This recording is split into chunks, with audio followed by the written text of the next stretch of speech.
নমস্কার বন্ধুগণ, hope you all are doing great. আমি Beauty and Mintu the Bengali couple চ্যানেলে আপনাদেরকে স্বাগত জানাই। 16ই এপ্রিল ভোর ঘুম থেকে উঠে ব্রাশ হাতে নিয়ে আমি ব্লগটাকে স্টার্ট করে দিয়েছিলাম। আমি আর মিন্টু মিলে একটা জায়গায় ঘুরতে যাচ্ছি, যেটা বেশ দূরে। কোথায় যাচ্ছি সেটা না হয় একটু পরেই বলি। সারা রাত জেগে থাকার পর 4টের সময় রেডি হতে স্টার্ট করেছিলাম। চলো ব্রাশ করে নিয়ে একেবারে ফ্রেশ হয়ে দেখা করছি তোমাদের সাথে। একেবারে ড্রেস পরে রেডি সেডি হয়ে চলে এসেছি।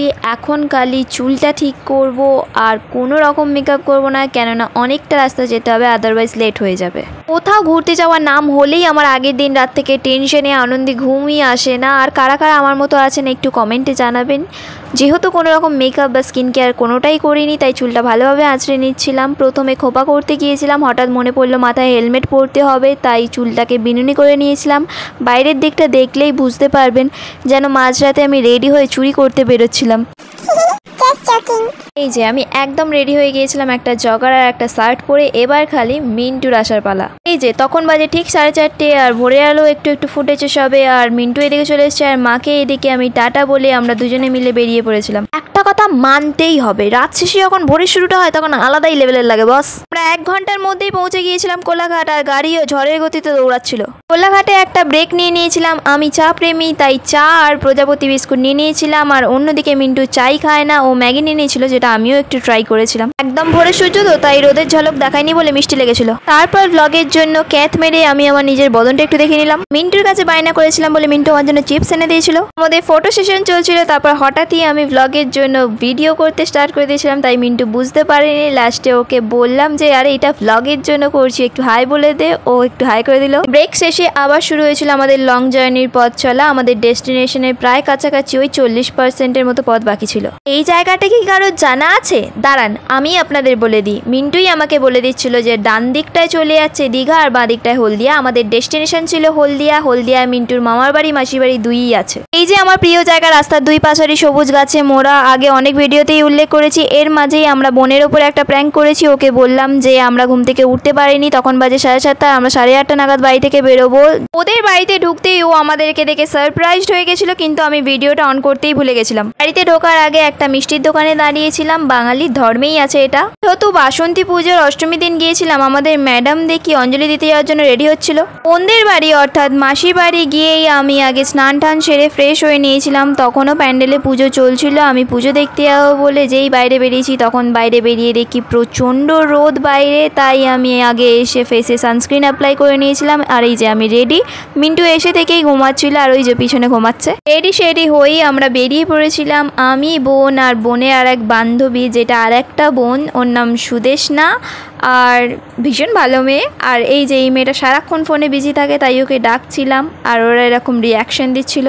প্যান্ডেলের সামনে যেতেই দেখি মিন্টুর মামার ছেলে অর্থাৎ ভাই আর ভাইয়ের আর এক বন্ধু মিলে ডন্ডি কাটছিল। আর আমরা আস্তে আস্তে প্যান্ডেলের দিকে এগিয়ে গিয়েছিলাম। আর তখন অষ্টমীর পুজো চলছিল। আর এই যে আমাদের বাসন্তী মা, মুখখানা খুবই সুন্দর লাগছিল মায়ের। তখনও বেশ তোড়জোড় করে অষ্টমীর পুজো চলছিল। কিছুক্ষণের মধ্যেই অষ্টমীর পুজো শেষ হয়ে গিয়ে অষ্টমীর পুষ্পাঞ্জলি শুরু হবে বলে আমরা 3 জনে মিলে প্যান্ডেলে চলে গিয়েছিলাম। আমরা ছাড়াও অনেকজন ছিল প্যান্ডেলে, যারা পুষ্পাঞ্জলি দেওয়ার জন্য ওয়েট করছিল। তারপরে হঠাৎই দেখি যারা ডন্ডি কেটেছিল অর্থাৎ ভাই আর ওর বন্ধুর কোলে বাচ্চা থেকে বয়স্ক সবাই এক এক করে কোলে বসছিল আর উঠে পড়ছিল।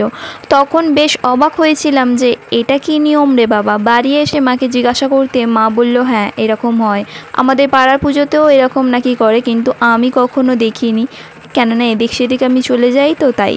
এরপরেই মিন্টুর ঘুম ভাঙতেই আমাকে বাড়িতে দেখতে না পেয়ে আমাকে আনতে চলে এসেছিলো, কেননা আমি একটু রেস্ট না নিয়েই বাইরে বেরিয়ে পড়েছিলাম। এসব ব্যাপারে মিন্টু খুব সিরিয়াস আর বড্ড বকাচকা করে।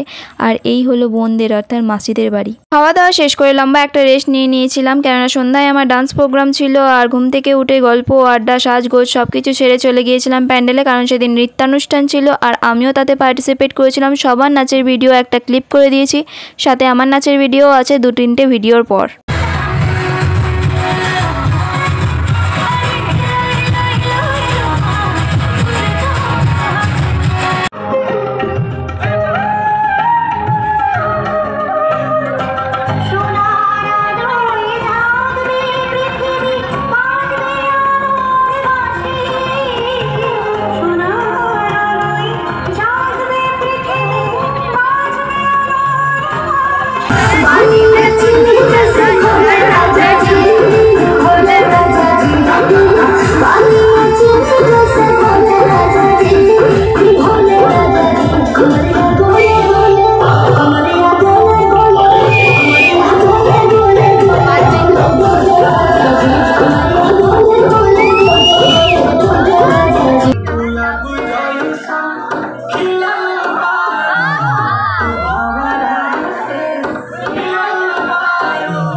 আমাদের নাচের অল্প একটু ক্লিপ দিলাম, আপনারা দেখতে চাইলে পুরো ভিডিওটা আপলোড করে দেবো।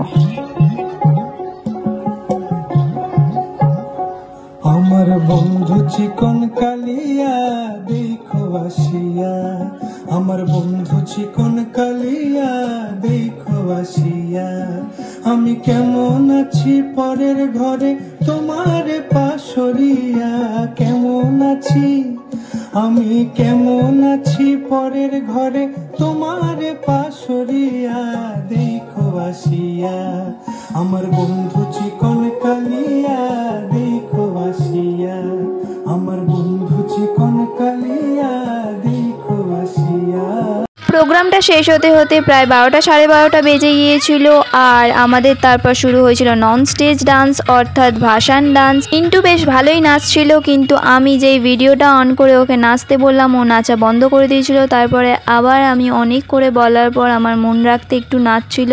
আর আমাদের ভাসান ডান্স চললেও পিছনে কিন্তু মাতাল ডান্স চলছিল। সেদিনে যেন আমাদের আনন্দ ফুর্তি আর শেষই হচ্ছিল না। আর বোনের পাশে যে বসে আছে সে হলো স্বর্ণালী, বোনের আর এক বান্ধবী। ও সেদিন দুপুরবেলা এসেছিল, তাই সকালের ভিডিওতে ওকে দেখা যায়নি। আর আমরা তখন রাত 1:30 বাজে, তখনও আমরা নাচছিলাম, বসে বসে গল্প করছিলাম। আমরা এদিকে গল্প করে যাচ্ছিলাম আর ওইদিকে বোনের বেস্ট ফ্রেন্ড অর্থাৎ শুভশ্রী কার সাথে এনে অত রাত্রেও কথা বলছিল, ওইদিকে কথা বলছিল আর আমরা ওকে ডিস্টার্ব করেই যাচ্ছিলাম। ভিডিওটি আপনাদের ভালো লেগে থাকলে লাইক কমেন্ট শেয়ার করে চ্যানেলটিকে অবশ্যই সাবস্ক্রাইব করে দেবেন।